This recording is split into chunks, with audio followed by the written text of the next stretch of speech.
We are entering an era of speed, where quickness is considered an important quality. Faster is better. Feeling hungry? Your smartphone can order food from hundreds of restaurants with just a few taps and have it delivered right to your door. Want entertainment? Today's online streaming services provide you with the latest movies and TV shows instantly, with just a click of a button. We are currently living in a world where instant communication with people all over the globe and gathering information in real time is entirely possible, as long as there is an internet connection. With the presence of dating apps, we also have access to a vast ocean of potential strangers, more easily than ever before, all with just a smartphone. Everything we crave, we desire quickly, because ultimately, time is money, and we don't want to miss out on any opportunity. The ability to speed up many aspects of life may seem like an advantage. We can work more efficiently and accomplish more tasks in less time. We can enjoy a variety of entertainment, communicate with more people, and explore different places in life. However, does doing more in less time necessarily equate to a better, more enjoyable life? Does living at a faster pace bring more happiness? More and more people believe that we should slow down to appreciate each moment better. The slow living lifestyle is a response against living too hurriedly and focusing on cramming many experiences into a short period. Because high-speed living often comes with rush, chaos, and a lack of appreciation for important values. Instead, slow living encourages us to focus on what truly matters and take the time to enjoy it. In addition to practicing the slow living lifestyle, are there any philosophical foundations that support this idea? The concept of slowing down life is not new. For example, philosophers like Henry David Thoreau and Arthur Schopenhauer favored a slow-paced lifestyle. This video not only explores the slow living approach and how to implement it, but also delves into some philosophical reflections that endorse this idea. The ability to accelerate the pace of life and condense many experiences into one lifetime may seem enriching. The more experiences, the better. Additionally, by accomplishing tasks more quickly, we can live our lives more efficiently, completing more work in less time. However, this increasing pace also comes with downsides, as the greater quantity of our experiences, the quality of them can be significantly diminished. In constant haste, we may not have the opportunity or mental space to fully engage in the activities we participate in. We might eat hastily, engage in shallow conversations, or participate in other activities without truly enjoying them, making them less interesting or satisfying. Moreover, in a rushed state, we may overlook important details or nuances in our experiences. For example, imagine rushing through an art exhibition at a museum. In that scenario, we may not have enough time to appreciate each artwork or read the accompanying descriptions, which could diminish our understanding and enjoyment of the entire exhibition. Living life at a fast pace can also lead to overstimulation or overwhelm, especially when we constantly try to absorb as many experiences as possible. When we're constantly on the move, we may not allocate enough time or space to truly experience every aspect of our lives, making them less meaningful or memorable.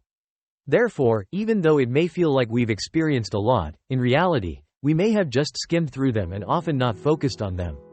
This lack of focus can negatively impact our happiness. When we're constantly rushing and not fully present in our surroundings or experiences, we may miss out on moments of joy or satisfaction.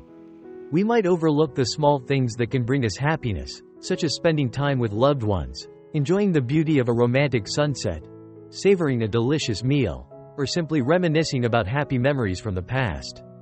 Rushing can have unintended consequences. It can impact our physical and mental well-being. When we're constantly on the go without taking time to care for ourselves, we may feel tired, stressed, or lose interest.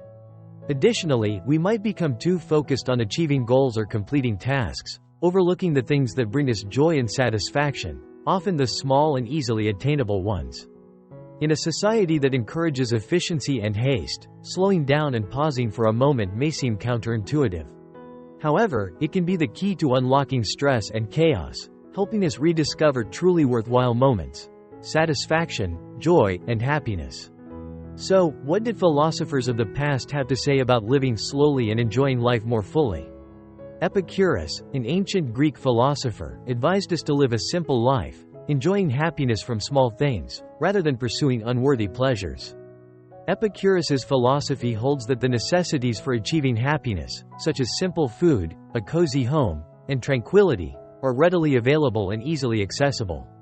For him, the highest mental happiness is attained when we reach a state of tranquility. Joy from satisfying desires without feeling the need or craving for anything more.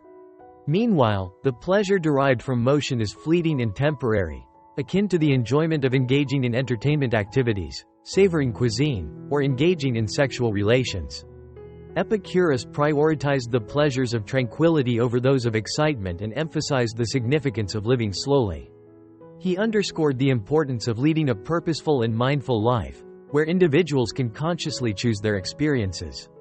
In this way, individuals can achieve balance and greater contentment in life by focusing on nurturing stable and long-lasting sources of joy and happiness, rather than constantly pursuing fleeting and temporary sensations of excitement.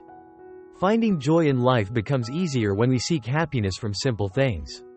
When we can satisfy our basic needs easily, we feel less stressed and have more time to relax and enjoy peaceful moments.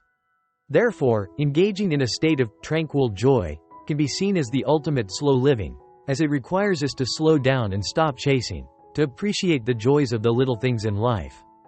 Finding joy in stillness often comes gradually. How can we appreciate happiness when we're busy pursuing the next thrill? In Henry David Thoreau's book, Walden, he narrates the experience of living a simple life near Concord at Walden Pond. He emphasizes the importance of slowing down and living intentionally. Thoreau asserts that the hurried pace of society impedes our exploration of life's true meaning, and we should simplify our lives to genuinely experience happiness. He writes, "I went to the woods because I wished to live deliberately, to front only the essential facts of life, and see if I could not learn what it had to teach, and not, when I came to die, discover that I had not lived." In Thoreau's mindset, by living slowly and simplifying life, we can achieve greater harmony with nature and ourselves. He encourages people to distance themselves from the negative influences of modern life, such as technology and overconsumption, and instead focus on simple experiences like engaging in meaningful activities, enjoying nature, and building deep relationships with loved ones and friends. In Lao Tzu's philosophy, he emphasizes the importance of slowing down and harmonizing with nature. In the Tao Te Ching, he famously recorded the saying that nature does not hurry, yet everything is accomplished. Achievement does not depend on speed. He advises us to look to nature. Natural processes such as the growth of trees or the formation of rivers occur slowly, but the ultimate result is always truth. According to Taoist philosophy, if we try to force things and push processes in an unnatural way, we will encounter many difficulties. Lao Tzu believed that by living in harmony with the natural flow of the universe, life would become more peaceful and favorable. The concept of wu wei, often translated as effortless action or non-action, encourages not forcing things and, in many cases, slowing down to engage with the natural flow of existence. Take a pause and slow down, as Taoism suggests, as it is a way to avoid imposing the laws of nature, which we often do when in a hurry. In the philosophy of Lao Tzu and in the slow living lifestyle, the focus is on seeking balance and harmony in each person's life, rather than constantly striving harder and pushing oneself to the limits of exhaustion. Arthur Schopenhauer, the 19th-century philosopher, argued that modern life's pace is detrimental to human mental health. In his essay, The Wisdom of Life, he contended that we are caught up in an endless race towards our goals and desires, leading to suffering. He wrote, "The most important thing for happiness is to steer clear of the unnecessary voluntary temptations to which we are constantly exposed. And the chief cause of this is the hurry and turmoil characteristic of our life, with its rapid alternation of excitement and ennui, and its constant stimulation by the complicated machinery of our economic and social organization. These challenges seem to push us into a meaningless race, leading us into various illusions that we mistake for genuine happiness." Schopenhauer suggests that modern life's fast pace and excessive stimulation hinder us from experiencing true happiness, profound experiences, and meaning, instead of chasing illusions, like wealth and status. Schopenhauer advocates for simplifying life and distancing ourselves from unnecessary stressors. For him, living slowly is not just a method but a part of philosophy, as well as a key to achieving genuine happiness and contentment. He emphasizes that escaping the meaningless race and hectic pace of life is the way to truly appreciate the real value of life. For example, in his philosophy, the distinction between two types of pleasures, the pleasures of will and the pleasures of intellect, also supports the idea of living slowly. Schopenhauer looks down upon pleasures derived from the will, as they often only satisfy basic desires and needs like eating and drinking. Such pleasures provide only temporary satisfaction and ultimately do not bring lasting happiness and contentment. On the other hand, the pleasures of intellect arise from contemplating and reflecting on science, art, and philosophy, offering individuals a sense of elevation and profound spiritual experience. Schopenhauer esteems the pleasures of intellect over those of will, as they endure longer and provide a sustained sense of satisfaction. Intellectual pleasures are also more accessible because they do not require as many resources and are not dependent on external conditions. It can be said that, according to Schopenhauer's philosophy, the pleasures of intellect represent a form of living slowly.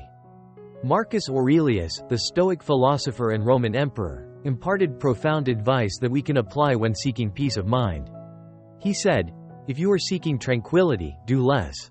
Or, more accurately, do what's essential, what the logos of a social being requires, and in the requisite way." This brings twice the satisfaction. Doing less, better. Because most of what we say and do is not essential. If we can eliminate those, we will have more time and feel more at peace. Let's ask ourselves, is this really necessary? Careful consideration and organizing our tasks sensibly can help us avoid feeling overwhelmed and unnecessary stress. According to Marcus Aurelius' philosophy, doing less but better can bring us more time and tranquility. But how can we apply this philosophy of slow living to our daily lives? We can start by seeking balance and focusing on what truly matters, letting go of the unnecessary, and taking time to appreciate precious little moments. This is just one way we can live more slowly and enjoy life more fully. Applying the philosophy of slow living to daily life can take various forms, and let's explore some specific examples. First, consider simplifying your personal schedule. Life often becomes overly complex and busy, leaving us feeling stressed and overwhelmed. To slow down, streamline your schedule by saying no to commitments that don't align with your priorities, allocating time for rest when needed, and prioritizing relaxation and tranquility in your daily life. Another way to embrace the philosophy of slow living is to temporarily disconnect from technology, or at least minimize its use for a certain period of time. While slow living doesn't necessarily mean rejecting technological advancements, it encourages us to approach technology more consciously. Technology can induce stress and distract us if used recklessly. To practice slow living and create more space for the present moment, we can regularly step away from screens, disconnect from electronic devices during meals, and allocate time for mindfulness and reflection. Another way to practice slow living is to cultivate mindfulness. Mindfulness involves fully focusing on the present moment in all daily activities. We can cultivate mindfulness through practices such as meditation and yoga, where we concentrate on our breath and body sensations.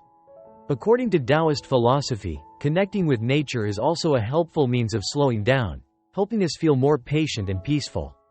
Spending time in nature has been proven to be an effective way to reduce stress and anxiety. While life in the fast lane may seem exciting and thrilling, it's not always the key to happiness. Slowing down can bring about meaningful experiences. Instead of rushing and skimming through life, we intentionally immerse ourselves in deeper experiences, savoring each moment in the present. Thanks for watching.